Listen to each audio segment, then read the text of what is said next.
Hey everyone, so as you can see, the Lionel 4501 is on my workbench right now. If you saw my previous video, the unboxing video, this was the one that was mint in the box that I got from the private collector who got this from Allied Model Trains years ago. And this thing is really a really nice model, but there are some things that I need to do to get this into operational order, and this is something that I haven't seen widely discussed, so I figured I'd go and show you what goes on inside one of these models and how you can get them to operational order, because there's a unique defect in these locomotives that if you don't know about it, especially if you've been keeping these mint in the box for a while, this problem occurs in pretty much all of them. I've had a couple of these over the years, and this is specifically for this model, the 18018 Southern model and the 18030 Frisco model that Lionel made in 92 and 93 respectively. So let's get this thing apart and see what we can do, and I'll explain how to get this thing running. So I've kind of gone ahead of myself here, but pretty much all of these Lionel Trains Inc. era steam engines kind of come apart the same. There's a mounting screw right here underneath the smoke box. It threads up a small rod underneath the smoke box here. You can see that silver rod dowel right there. And then there are two mounting screws, one here and one on the opposite end underneath the ash pan right here. But I've gone and removed those so we can take this thing apart very easily.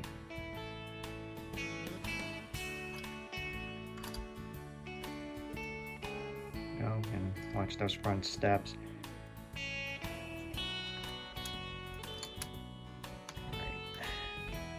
Go. So this is the setup in the Lionel Southern Mikados, and so you got your lighting PCB board, your constant voltage board, you got your old-fashioned Lionel piston-driven or post-war-style piston-driven smoke unit. I'm going to do some things to this smoke unit, by the way. I also want to check to make sure that the resistor's still good. Again, this thing looks like it hasn't been run ever, but I want to do some things to make sure the performance is good. There's a known thing that Jim Barrett of O-Gauge Railroading went over to improve the performance of these types of smoke units. I've done this on my scale Hudsons and also that L3A Mohawk that Lionel made in 91. But pretty interesting is that here's the Mabuchi RS550 DC can motor. This was one of the first Lionel collector line locomotives that came with a DC can motor instead of the AC Pullmore motor. Also has a very nice big and meaty flywheel here, which is really nice. This motor is not the best. I know that Lionel's were gone with the 9400 series, I believe, Pitman can motor, which is definitely the best of these DC can motors, but this one is still not terrible. The only problem is that tends to pull a little bit more amperage than you'd like to see, but this is definitely a much better, more powerful and more robust DC can motor than the RS3D5 type that Lionel's been using probably since they got the K-line tooling for engines like the K4 and the mics, light mics, and I believe a couple of others, but they've also been using it in like that motor and like the L1 mics and the I1 decapods they got from MTH. But anyway, alright, so I got the gearbox cover off by taking off these 4 screws that held it in place, so I'm going to put this aside and clean off that old grease in a minute. But just got to move this constant voltage board a bit, and you can see that this thing really needs to get its grease box cleared out. So let's do that. I'll spray some WD-40 in there and let this sit for a bit, and hopefully this will drain that out. I want to get to this first before I can get to the real problem of this locomotive. So anyway, here's the worm shaft taken out with these nice bearings on each end.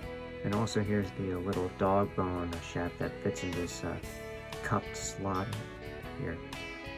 Very nice durable design. This also allows this engine to run pretty nice and smooth. Alright, so that looks pretty clean. This was actually not terribly hard to clean out. I think it's just because this thing wasn't run ever. But let's get some new grease in, and I'm going to use this jar of gear grease. I actually got this from the owner of the Friar Mountain Model Railroad, I believe up in Andover, New Jersey, which closed down last year. My friends Jolly Good Idea Films and Enterprising Engine 93 were kind enough to take me there when it still had some stuff up. And I was able to get this grease and also this really nice tool organizer kit, and among other things. The owner of the Friar Mountain Model Railroad knew Dave Shaw and Don Shaw when they were still around at the train station, and was sad to see both of them go. I let her know. But I will put this stuff to good use. This gear grease, I believe it's I think lithium or white grease that is usually recommended for model trains. So I'm going to use it. I'm pretty happy with this stuff. This will hopefully last me a very good long time. So before I can get to the main problem that I need to fix, I actually need to remove this flywheel. So I just need to get some Allen wrench or attachment to fit in this hole right here, and then I should be able to get this off. So give me a minute.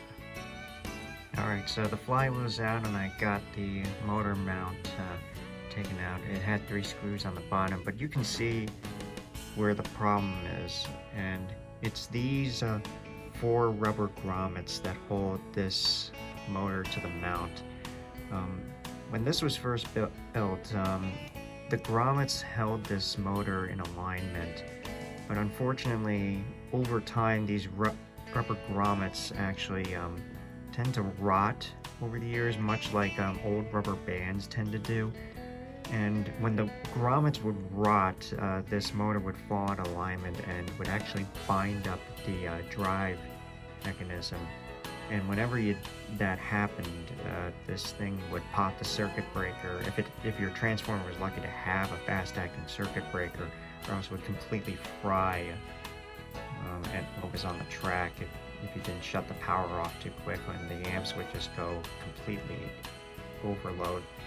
So when I was a kid, I actually thought that the electronics in this locomotive had gone bad, and was thinking, oh no, this thing was ill-fated. But a fellow modeler, George named, or GGG on the O-Gauge Railroading Forum, was really the one who told me about this is how you fix it. And it's actually not very hard. You just have to find replacement rubber grommets that will fit into these 4 slots right here, and the problem should be solved. So we're going to do that. Let me just get this old plate out of the way and remove what's left of these decrepit rubber grommets out of the way.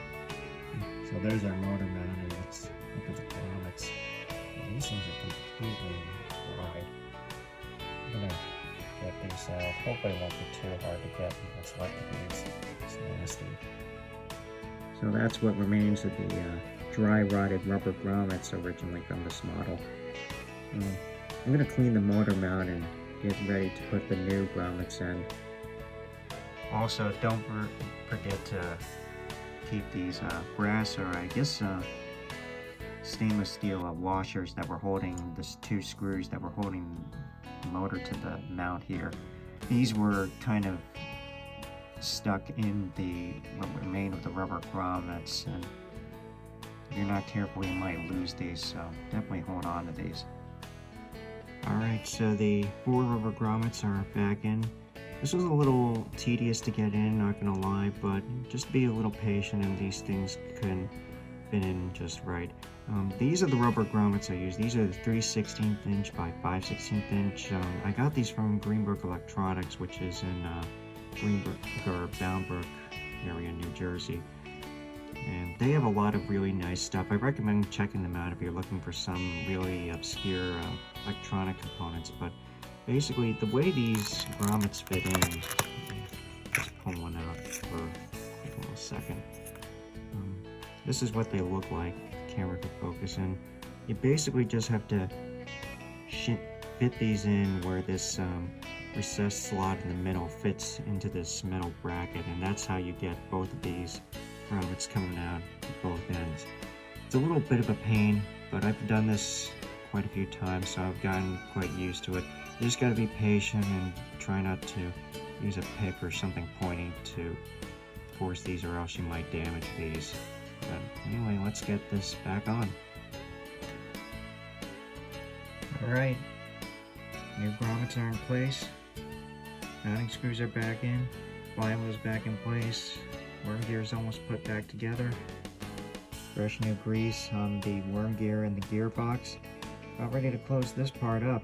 So, and then I'll get to the smoke unit, and then we can call this project done. Alright, so we're just about to wrap up the work on this locomotive, but I just want to show you what goes on in these old Lionel smoke units. So right here you got your heating element wrapped around these fiberglass sleeves, and this is unusual because this is the only locomotive I found which has two heating elements wrapped in parallel, I believe it is right here. And on the other end of this white fiberglass sleeve, this feeds to the center rail pickups. On the other end, you can find it up top here, that little wire that wraps around the mounting screw, that goes to ground. And that's all you really need to get this heating element to work. And then obviously you fill the smoke fluid through the hole right here. But one thing I wanted to do, I had to actually replace this fiberglass gasket, or this cardboard gasket, because these always seem to break over time, I guess. But I also wanted to get my camera to drill this little hole through this baffle sleeve or whatever this is. This was a tip recommended by Jim Barrett to do to improve the smoke output of these locomotives, because these smoke units and these particular locomotives were always kind of anemic. And again, like I stated earlier, I did this on all my scale Hudsons, like the 1991, the Chesapeake and Ohio 490, the L3A Mohawk, etc. They all had this kind of smoke unit, and Jim recommended that you could do this for all of these. So anyway, let's button up this whole thing up and get this on the track. Alright, so we're about to wrap this video up, and I guess just to conclude this whole thing, I'm very happy to have this engine again. I've had a couple over the years, and I've repaired a lot of these over the years. And it's just one of those models that seems to find its way back no matter what. You feel like, oh, you'll sell it, you get tired of it, but it still manages to find a way back into your heart. And I do really think this is one of the nicest locomotives that ever had the Lionel name attached to it. And I've really been enjoying going back and appreciating these old Lionel Trains Inc. era models and these other models from the 90s. They're so well built, and even though they're not up to date with a lot of the modern electronics or even the modern detailing, they've held up very, very well, all things considered, and don't take too much to figure out how to keep these things running. I mean, this thing is 35 years old almost. It came out in '92, and I'm kind of nostalgic for the old electronics, especially that Rail Sounds 1 hardware. I know there's going to be a lot of people asking me, are you going to upgrade this to Unami or soundtracks or some whatever? And maybe someday I will.